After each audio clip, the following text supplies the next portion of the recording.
In this video, I will be going over point B, discuss disease threats to human health and 3 major diseases modern societies have accepted as part of life. Should vaccination of people, pets, and livestock be mandatory? Explain your stance. Disease threats are deadly infectious diseases that can claim upwards of millions of lives all over the world each year. There have been multiple viruses that are well known all throughout history as biological murderers, like the bubonic plague, smallpox, yellow fever, and cholera, which have all claimed millions. The 3 major diseases I think modern society has accepted as part of life are that of HIV/AIDS, diabetes, and COVID. My reasoning for this is as follows. HIV was first reported by 5 homosexual men in Los Angeles, California in 1981. The virus slowly spread over the years and eventually hit its peak in 1995. The cases reported steadily declining the years following, mainly due to antiretroviral therapy, which treated people with HIV by using anti-HEV drugs, but also because there were less cases of HIV being spread throughout people. The reason I think HIV was accepted as just part of life is because it mainly affected men with homosexual tendencies, and since there wasn't, and still aren't, any definitive cures for the disease, people were quick to say, oh well, and continue about their days.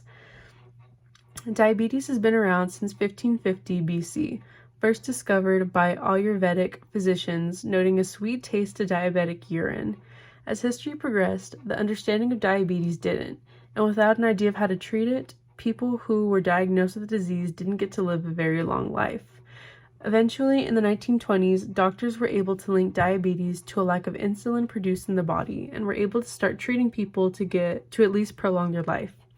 There still is no definitive cure for diabetes, but there are ways to help regulate glucose levels and reduce complications. The reason I think diabetes is considered to just be part of life is because there's no cure for it and it's not inherently deadly, so long as you improve yourself as to not die from it.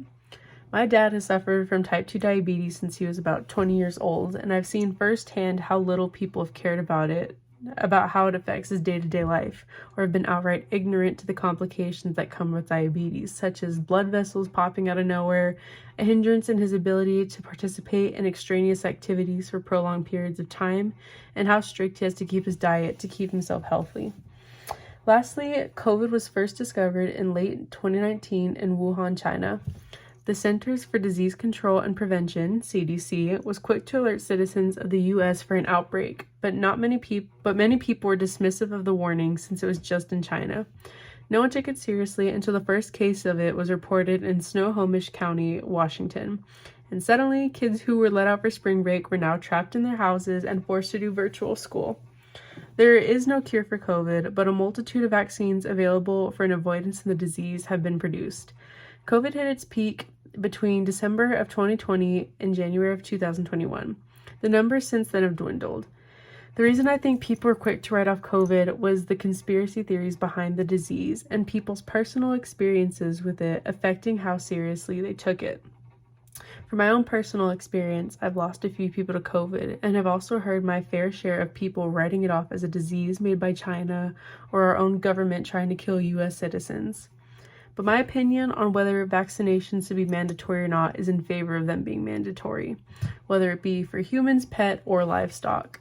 My reasoning is that vaccines are made to keep people and animals healthy and safe. By choosing what vaccines are and aren't mandatory, make it increasingly dangerous for people or animals with weakened immune systems to live a normal life, since they must live in fear of whether their life might be cut short because of someone coughing too close to them or another animal infecting them.